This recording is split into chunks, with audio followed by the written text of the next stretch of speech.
This video is an addendum to my previous Star Wars video on Dawn of the Jedi Into the Void. I didn't have the time to include this in that video because it just would have made the video too long.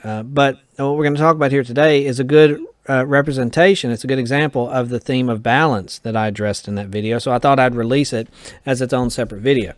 Here, I'm going to use the example of two well-known Jedi Knights, Luke Skywalker and Obi-Wan Kenobi.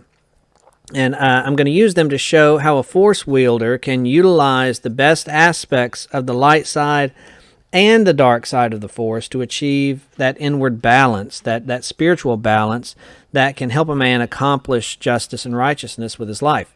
In this video, we'll take a look at Obi-Wan Kenobi's battle with Darth Maul in Episode 1, The Phantom Menace. And we'll also take a look at Luke's final duel with Vader in Episode 6, Return of the Jedi. And we'll take a look at these battles and show how a man can channel his darker, more chaotic emotions like anger and aggression and combine them with more ordered and level-headed sensibilities, those light side sensibilities, to maintain his focus and keep a rational mind and accomplish the good. Now let's begin with Kenobi's battle with Maul. In this scene, two Jedi Knights, Qui-Gon Jinn, as played by Liam Neeson, and a young Obi-Wan Kenobi, as played by Ewan McGregor, they're battling with a Sith apprentice named Darth Maul, the guy with the red face and the horns. And you can tell the difference between the good guys and the bad guy on appearance alone, just based on the way they look.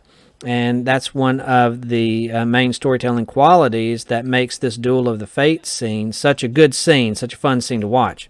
Anyway, as the duel rages on, Obi-Wan gets separated from the action by some ray shields, okay? And that forces Qui-Gon to battle Maul alone. Well, Maul gets the best of Qui-Gon and kills him. And this, of course, is a huge personal loss for Obi-Wan, as he had a strong attachment to Qui-Gon. Qui-Gon was his mentor. Qui-Gon was the man that trained Obi-Wan to be a Jedi. They had a close relationship, almost like a father-son relationship, and Maul just killed him. This man that Obi-Wan had a strong personal attachment to, and needless to say, Obi-Wan is naturally upset, to put it mildly. Now, I want you to take a look at Obi-Wan's reaction here.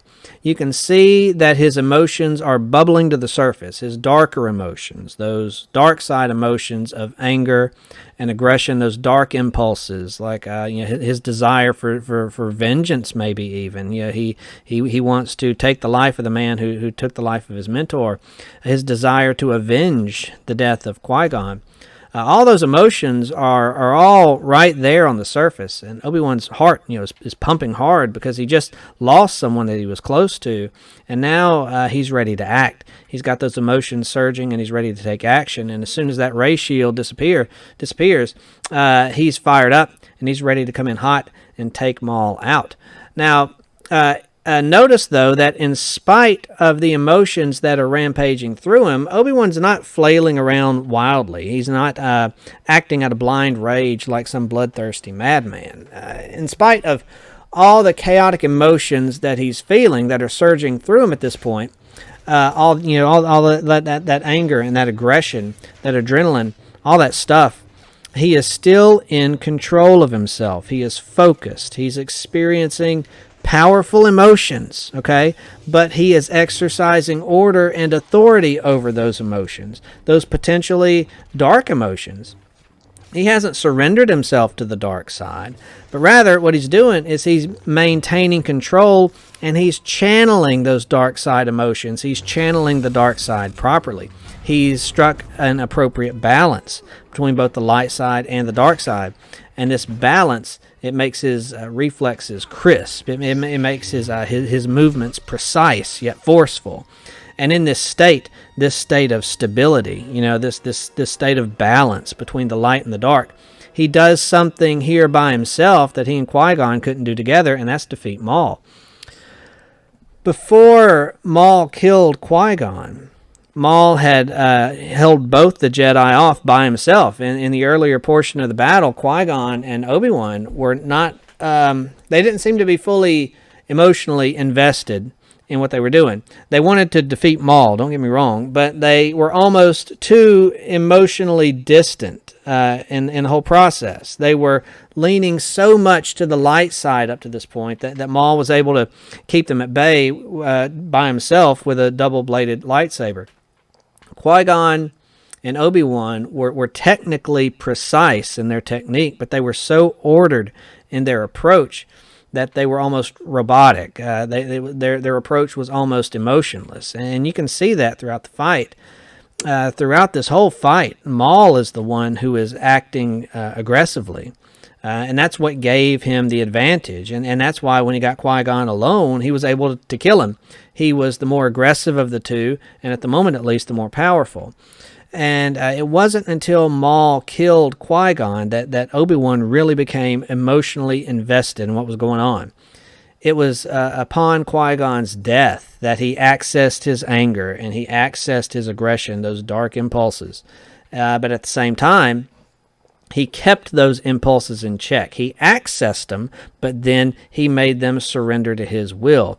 Notice how he doesn't ignore his anger, and he doesn't ignore his aggression. He doesn't try to suppress those things to the point to where they're non-existent. He doesn't ignore that guttural desire for retribution, okay? Instead, he uses those emotions. Obi-Wan channels them and uses them as motivation. They gave him that extra shot of strength, that extra, that little oomph he needed to defeat Maul. He struck that balance between the light and the dark. Obi-Wan was able to strike that balance between order and chaos, between logic and emotion. And as a result of that balance, he won the day and stopped the bad guy. The same thing happened with Luke when he fought against Vader in Return of the Jedi. Now, throughout the course of the movie, Luke has repeatedly said that he does not want to kill Vader. He does not want to kill his father. His goal is to redeem him and bring the good that lies dormant within him, to bring that good out. That man, that good man, Anakin Skywalker, Luke believes that he still exists somewhere underneath all the machinery of Vader, and Luke doesn't want to just kill Darth Vader. He wants to redeem his father. He wants to bring that good man, that good father out, and he wants to bring him to the surface. During the battle here, the lightsaber battle with Vader, Luke is holding back, okay? He's dodging, he's sneaking around, but he's doing just enough to hold Vader off, okay? He's not going in for the kill. He's not being ultra aggressive. He's being assertive, but he's not really just going for the throat. It wasn't until Vader threatened his sister, Princess Leia, that Luke really got angry and aggressive. It wasn't until Vader threatened his family, when he threatened to set his dark eyes on Leia and look to corrupt her and turn her to the dark side. It wasn't until then that Luke got mad enough and motivated enough to put a stop to Vader, to physically put a stop to him. But he didn't lose himself in his anger. He didn't lose himself in his hatred for all that evil. He didn't let his aggression get the better of him. And he didn't let his darker impulses overcome him and cause him to murder Vader. Remember, his goal all along was to redeem his father, not to kill him. And when the Emperor tempted Luke, after Luke took Vader down and defeated him and had him there at his mercy, the Emperor tempted Luke to kill him. And for Luke to give himself over to his hatred, to give himself over fully to the dark side. And Luke refused. He stood strong against the temptations of the Emperor, and he kept his integrity intact. And in the process, he accomplished what he set out to do, which was to redeem his father, Anakin Skywalker, who incidentally, by destroying the Emperor and putting an end to the heavy-handed reign of the Sith, Anakin brought the Force. He brought into balance. He brought the light side of the Force and the dark side of the Force back into balance, and he fulfilled his destiny as the chosen one. So as you can see here with these two men, Obi-Wan Kenobi and Luke Skywalker, they are good examples of how a man can do a lot of good with his life by maintaining that spiritual balance, by feeling your emotions, and not just feeling them and not letting your emotions overwhelm you, but by understanding your emotions, thinking about your emotions, understanding why you feel what you feel.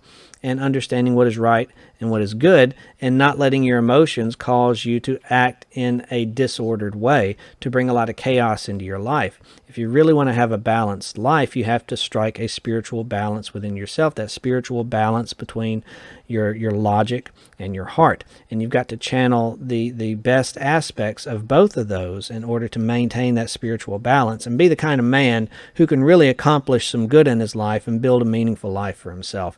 It's those men who maintain that balance that really have successful lives and that really accomplish good things in the world. If you like this video, then please subscribe to my channel and give the video a thumbs up, and comment below if you feel I've earned it. And be sure to check back tomorrow when I'll upload the latest episode of the podcast. Anyway, that's it for today. Y'all stay balanced out there and stay safe.